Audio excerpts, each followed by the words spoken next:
Welcome, friends. I'm Rachel Maddow, and tonight we're going to unpack a story that has shaken both the U.S. economy and the corridors of power in Washington.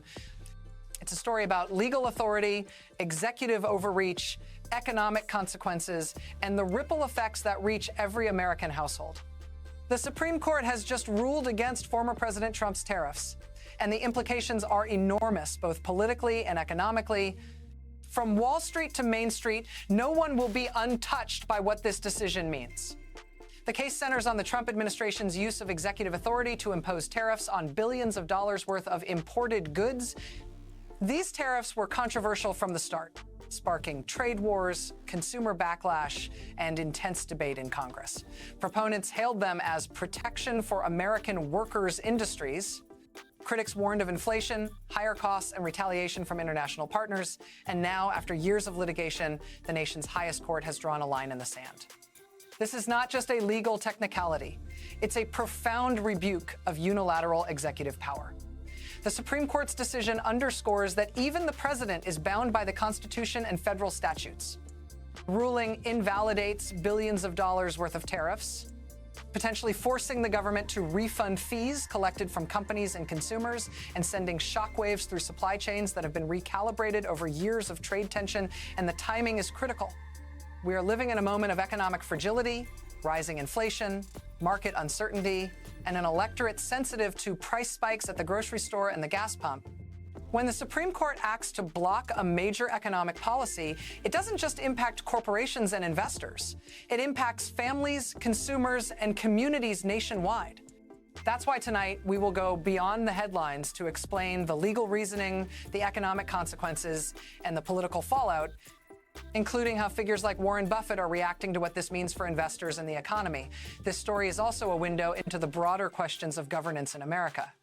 What role do the courts play in checking executive power? How far can a president go before he steps outside the bounds of the law? And what does this say to the checks and balances designed to keep our democratic institutions functioning, even when political pressures run high? So tonight, we will walk you through the Supreme Court's decision, the immediate response from the White House, the reactions from economists, investors, and international trade partners, and why this ruling may very well reshape U.S. economic policy for years to come. This is a story about law, power, and money, and it's unfolding in real time. Buckle up. The repercussions of this ruling are larger than most Americans appreciate, and the ripples have only just begun.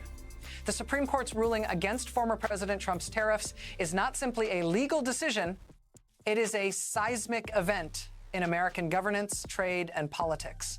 It represents at its center the deepest assertion of the principle that even the highest executive office is bound by law. The case itself focused on the limits of presidential authority under federal trade statutes, questioning whether unilateral action could impose tariffs of such scale without congressional approval. In a decisive majority opinion, the justices found that the executive branch had overstepped its authority by invalidating billions of dollars in tariffs that had been levied on international imports. In practical terms, this decision forces a cascade of consequences across the U.S. economy. Businesses which had adjusted supply chains to account for these tariffs may now face the logistical nightmare of recalibration.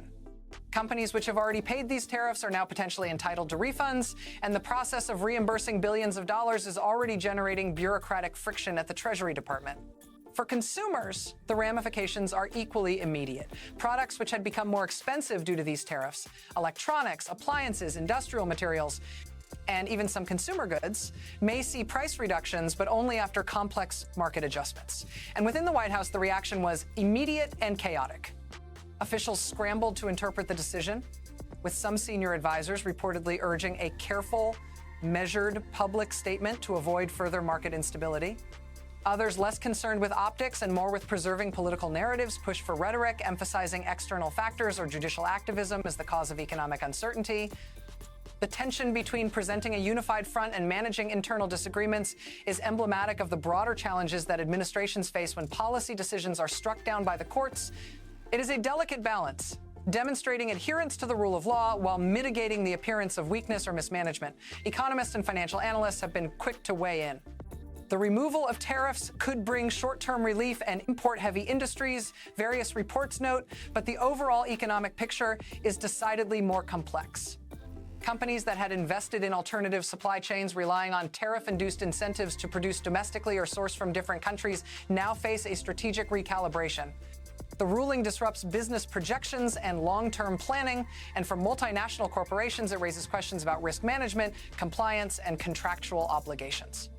Markets reacted immediately. Futures, contracts, and stock indices showed increased volatility, reflecting investor uncertainty in response to sudden policy reversal. Notably, Warren Buffett, one of the world's most closely watched investors, weighed in on the ruling almost immediately. Buffett emphasized that the Supreme Court's decision underlines the importance of stability and predictability in trade policy. According to his statements, tariffs create artificial market distortions, and their abrupt removal or imposition leads to inefficiencies that can ripple throughout the economy.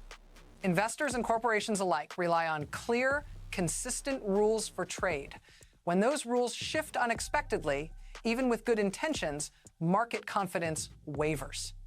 Buffett's perspective highlights a critical point. Economic policy cannot exist in a vacuum, and the interplay between executive action, judicial oversight, and market response has tangible consequences for every American household. The international response has also been swift. Trade partners, including China, the European Union, and Canada, welcome the ruling, framing it as a step toward restoring fairness in global trade. Some countries even said they would seek compensation for retaliatory actions or revisit trade deals that were altered in reaction to the tariffs. The impact is both economic and diplomatic. It creates questions over the United States' reputation as a reliable trade partner, and the Supreme Court's ruling underscores an old truism. Even the strongest executive actions are not beyond checks and balances. Beyond its economic implications, the ruling carries heavy political overtones. The White House, which had justified the tariffs as a means of protecting American industry and jobs, now finds itself confronting a narrative problem. To critics of the administration, the tariffs were always about political theater rather than strategic economic policy, and this latest court decision gives them judicial ammunition. For supporters, they must square the legal reality with a political message of strength and protectionism within the administration. Policy failures leading to broader instability or erosion of confidence in governance must be avoided at all costs, with both public messaging and internal morale being put to the test. Legal analysts have also been poring over the decision for its wider implications. What the Supreme Court did was reaffirm perhaps one of the oldest principles in American democracy. No president, past or present, can act outside the scope of legislative authority if the latter has explicitly legislated on a particular matter. It could also set a precedent for future battles between the executive and legislative wills, extending from trade policy to regulatory authority, military action approval, and many other places where unilateral action by the executive has been claimed. In other words, the decision reminds people that checks and balances are not theoretical, but real, and can be enforced against even the most politically powerful individuals in the country. Lastly, its implications for public perception cannot be understated. Americans who have borne the brunt of higher prices because of the tariffs may view this as vindication, while those concerned about executive overreach now have a clear example of the judiciary doing its job.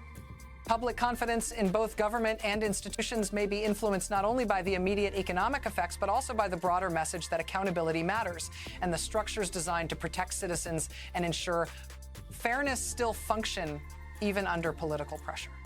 The Supreme Court's decision, therefore, is far more than a legal technicality. It is an event that intersects law, economics, politics, diplomacy, and public perception. It forces the White House to contend with a reality it may not have fully anticipated while sending signals to corporations, investors, and international partners that unilateral executive actions, even those framed as national defense of industry, have limits. And as the administration navigates this unprecedented moment, one thing is clear. The consequences of this ruling will reverberate far beyond the courtroom, shaping policy, markets, and political strategy for months, if not years, to come. As the Supreme Court decision sinks in, the White House is facing a crisis that extends far beyond the headlines. This is not merely about the legal invalidation of tariffs. It is about a government forced to confront the consequences of policy decisions that have been years in the making. The moment the ruling was announced, senior aides scrambled to understand the full implications for federal revenue, international trade relations, and domestic political stability. Messaging teams raced to craft statements that could reassure the public without conceding that the administration's strategy had been struck down by the highest court in the land. Behind the closed doors of West Wing offices, aides, advisors, and political strategists were engaged in a delicate balancing act. How to explain a policy failure without admitting that the executive branch had overstepped its authority? The economic consequences are immediate and profound. Billions of dollars collected from tariffs may now be subject to refunds, potentially creating a massive financial burden on the Treasury. Importers and manufacturers, some of whom had adjusted operations to comply with or mitigate the tariffs, now face logistical upheaval. Supply chains that were rerouted, shipping routes recalculated, and pricing strategies revised are now being disrupted again. Companies that invested heavily in domestic production to avoid tariffs must reassess whether those costs were worth the gamble. Meanwhile, consumers, many of whom have already felt the pinch of rising prices, are caught in a whirlwind of uncertainty. Will goods become more affordable? How long will it take for price adjustments to filter through retail markets? These are real, tangible concerns for Americans who rarely see the inner workings of international trade reflected in their grocery bills within the political sphere. The Supreme Court's ruling is a potent reminder of the limits of executive power. Trump-era tariffs were framed as a demonstration of presidential authority, an assertion that the president could unilaterally reshape trade policy for the sake of American workers. But the court's decision makes clear that even the highest office is subject to boundaries set by the Constitution. This has set off a fierce debate among lawmakers and analysts. Some say it restores balance and accountability, making clear that in the realm of trade and taxation, Congress, not the president alone, is the ultimate authority. Others say it sets a precedent that would hamstring rapid responses to an international economic crisis, narrowing the scope of action by the executive branch in moments of strategic necessity.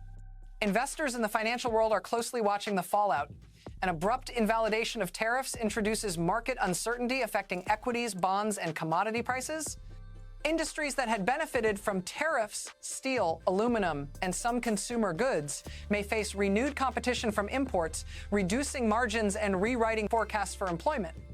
Warren Buffett's reaction underlines the broader view in the market. Predictability and stability in trade policy are crucial for investment planning. And when tariffs are imposed or rescinded abruptly, companies must react at speed and at great cost. Investors rely on consistent rules. Sudden shifts can trigger market volatility, eroding confidence and slowing growth. Buffett's assessment is not just about the immediate effects on profits. It's about the long-term implications for market efficiency, risk management, and corporate strategy. The Supreme Court's ruling ripples beyond borders. U.S. trade partners, from China to the European Union, are interpreting the decision as an opportunity to reset negotiations.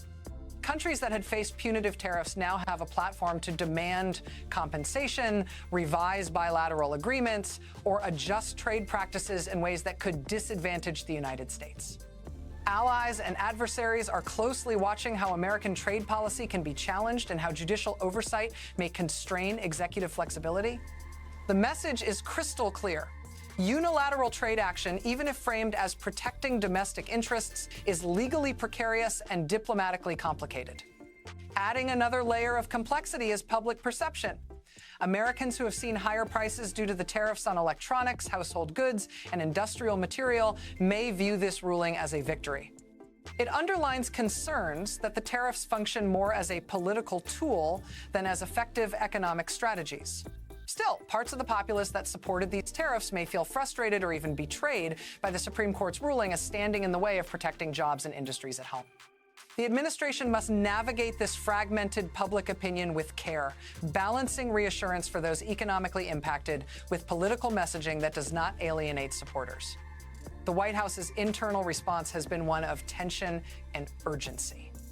Advisors face a dual challenge operationally: how to manage refunds, recalibrate trade enforcement, and stabilize markets, and politically, how to frame the ruling to maintain credibility and authority. Leakage reports suggest that the internal debates have been fierce, with some aides advocating for an immediate admission of error and a recalculation of policy, while others push for a narrative emphasizing judicial overreach or external economic pressures. This clash of strategies only underlines the complexity of governing in a system where legal checks are powerful and public perception is immediate.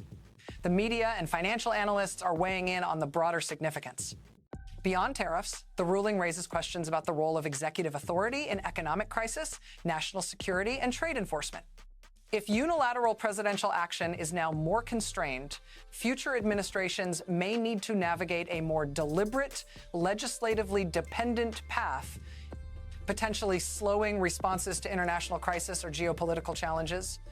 Critics warn that this could limit American agility in responding to rapidly evolving global markets, while supporters argue it ensures accountability and prevents executive overreach. Finally, the ruling is a stark reminder of the interconnectedness of law, economics, and politics. Decisions made in the halls of the Supreme Court cascade through markets, boardrooms, and households. They shape investor confidence, corporate strategy, international diplomacy, and public trust in government institutions. In the case of these tariffs, the court's intervention disrupts established systems, forcing reassessment and adaptation across multiple sectors. The White House is compelled to act quickly, not only to manage financial and logistical repercussions, but also to restore public confidence in governance. In essence, this Supreme Court decision is a pivot point, a moment where law, economics, and politics converge. It reminds us that even the most powerful executive decisions are constrained by constitutional authority, and that the consequences of overreach ripple far beyond the courtroom. For the American public, for investors, for global trade partners, and for the White House itself, this ruling is a call to reassess, adapt, and confront the realities of governance under law. As the dust settles from the Supreme Court ruling, the ripple effects are being felt not just in Washington, but across the country and around the globe.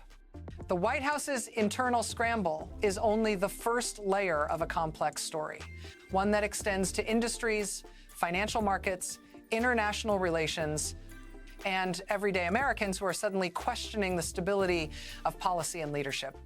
This section dives into the broader economic, political, and societal consequences of the court's landmark decision. The immediate economic impact cannot be overstated. Billions of dollars in tariffs previously collected from international imports are now under scrutiny. Companies that had paid these fees may be entitled to refunds, but the bureaucratic machinery required to process these claims is cumbersome and slow. Customs officials, accountants, and corporate legal teams are already overworked, trying to untangle years of documentation, invoicing, and compliance records. Meanwhile, importers who adjusted prices or supply chains to accommodate tariffs must now pivot yet again, creating logistical confusion and financial strain. Retailers and manufacturers are bracing for a market correction. Prices of imported goods, from electronics to industrial materials, may decrease, but only after adjustments ripple through distribution networks, warehouses, and retail chains. Conversely, industries that benefited from tariffs, such as domestic steel and aluminum, face renewed competition, potentially resulting in reduced profit margins and strategic reevaluation. In essence, the Supreme Court ruling creates a cascading effect, forcing businesses to quickly reassess everything from pricing to production strategies. The financial markets reacted almost immediately to the decision. Stock indices fluctuated as investors recalculated risk, uncertainty, and the potential for long-term disruption. Analysts highlighted that the ruling undermines confidence in unilateral executive measures and emphasizes the need for policy predictability. Warren Buffett, among the first financial leaders to publicly respond, underscored that markets thrive on stability and clear rules. His message is simple yet profound. When tariffs are imposed, then invalidated by the courts, investors, corporations, and consumers all pay the price for unpredictability. Beyond the domestic economy, the ruling has far-reaching international implications. U.S. trade partners, the People's Republic of China, the European Union, and Canada, among others, are carefully watching events unfold. For years, retaliatory measures and altered trade agreements were designed to counterbalance tariffs. Now, those strategies may need revision. Countries may request compensation for tariffs already paid or leverage the decision to renegotiate bilateral trade arrangements. In this sense, the Supreme Court's ruling is not just a domestic event, it is also a diplomatic signal that U.S. policy is ultimately bounded by constitutional law and judicial oversight. Allies and adversaries alike are calibrating their strategies in response. Politically, the ruling is causing turbulence within the White House and on Capitol Hill. Advisors face a difficult landscape. How can one project competence while acknowledging the reality of a major policy reversal? Public messaging teams thus had the unenviable task of framing the decision in ways that mitigate political damage. Critics have argued all along that these tariffs were about political theater rather than sound economic strategy, and the Supreme Court's ruling validates that perspective. Supporters will have to square their ideological commitment to protectionist policies with a legal reality that points out a fundamental tension in American governance between political aspiration and constitutional constraint. Public perception is another critical factor for everyday Americans. Tariffs have real-life implications: higher costs for goods, disrupted supply chains, and uncertainty in employment sectors tied to trade. Many of those who have been affected might look on the Supreme Court's decision as a kind of relief, a course correction that eases financial strain and restores some measure of predictability. Others, however, may see the ruling as an attack on policies they supported, perhaps eroding trust in both the judiciary and government institutions. Managing these divergent perspectives is a key challenge for policymakers and political strategists alike. The Supreme Court's decision underlines broader questions about the separation of powers. Executive overreach, particularly in economic and trade policy, has long been a contentious issue. In blocking the tariffs, the court reinforces the principle that the president cannot act unilaterally in areas where Congress has established authority. This is more than legal theory. It has practical consequences for future administrations. Any attempt to introduce wide-reaching trade measures without legislative approval may now be subject to stricter judicial scrutiny, forcing leaders to balance rapid action with constitutional constraints. Another layer of complexity comes in the intersection of law and economics. Policy decisions like tariffs are not simply political statements. They have measurable effects on industries, investment strategies, and consumer behavior. The Supreme Court ruling brings into sharp relief how legal oversight shapes economic outcomes in real time. Companies that invested heavily in domestic production to avoid tariffs must now reassess whether those investments were prudent. Financial markets predicated on predictable policy environments must now adjust to sudden regulatory reversals. In short, the legal system has proved itself not only a check on political power, but also a determinant of economic stability. Internationally, the ruling sends a clear message.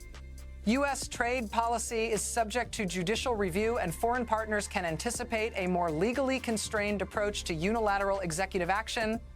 This could influence negotiations, treaty compliance, and retaliatory strategies. Countries that previously faced tariffs may now pursue redress or renegotiate agreements to reflect the changed legal and economic landscape. For diplomats and trade negotiators, the ruling is a reminder that law, policy, and diplomacy are deeply interconnected. Finally, the ruling's symbolic impact cannot be ignored. Beyond the immediate financial and political consequences, it reinforces the principle that no one, not even a former president, is above the law. It is a visible demonstration of constitutional checks and balances in action and a lesson in accountability for both policymakers and the public. Americans watching the decision unfold are reminded that governance is a system of interlocking powers, each designed to limit abuse, protect citizens, and maintain stability in complex economic and political environments. In conclusion, the Supreme Court's decision to block Trump's tariffs is a turning point with layers of economic, political, and societal consequences. From corporate supply chains to consumer prices, from market volatility to international diplomacy, and from political strategy to constitutional precedent, this ruling reverberates through every facet of American life. The White House is confronted not only with immediate logistical and political challenges, but also with a reminder of the enduring power of checks and balances. In short, this is a decision whose effects will be felt long after the headlines fade, shaping trade, governance, and public perception for years to come. The Supreme Court's decision to block Trump-era tariffs is not just a legal headline. It is a catalyst for a wide-ranging reassessment of American trade policy and the very nature of executive authority. Across the federal government, from economic policy teams to regulatory agencies, officials are grappling with the consequences of a ruling that invalidates billions of dollars worth of trade measures and underscores the boundaries of presidential power. This is a moment that lays bare the intricate interplay between law, politics, and economics. And it demands attention not only from policymakers, but from every American whose life is touched by the global marketplace. At the core of this ruling is a legal affirmation that unilateral executive action has its limits. The president cannot impose tariffs outside the scope of congressional authorization. And in so doing, the court's decision reinforces that principle with clarity and finality. This perhaps seems like a narrow legal point, but its implications are vast. It sends a message to future administrations that economic tools wielded at the presidential level are constrained by constitutional and statutory boundaries, and any attempt to bypass Congress carries real risk for industries, corporations, and investors alike. The lesson is clear. Policy volatility is not just political, it is judicially constrained. In practical terms, the fallout is immediate. Federal agencies are now tasked with recalculating tariff revenues, processing potential refunds, and advising impacted companies on compliance. Businesses must readjust supply chains that had been altered to accommodate tariffs. Retailers, importers, and exporters face sudden uncertainty. Contracts signed under tariff assumptions may now need renegotiation, and pricing strategies for goods ranging from electronics to industrial equipment must be revisited. This logistical and financial ripple effect is a testament to how one judicial decision can cascade through the economy in ways predictable and unforeseen. From a political perspective, the White House finds itself in a delicate balancing act. Officials must manage the narrative with care, explaining the decision without appearing weakened or unprepared. Advisors are weighing how best to communicate both accountability and strategic foresight to the public while avoiding further market panic. That is a challenge compounded by the fact that many Americans have felt the direct effects of these tariffs, higher prices on everyday goods, disruptions in supply chains, and uncertainty in key industries. The court's ruling validates some of those public concerns, but simultaneously creates political vulnerabilities that opponents are quick to exploit. Economists are closely analyzing the broader impact on the U.S. economy. With tariffs removed immediately, cost pressures on consumers and businesses reliant upon imported goods may be relieved. Yet longer-term effects are more complex. Companies that move production onshore due to the imposition of tariffs find their investments less competitive without the artificial trade barriers, while industries that benefited from the protection afforded by tariffs, such as steel and aluminum, have to reassess their market strategy and pricing model.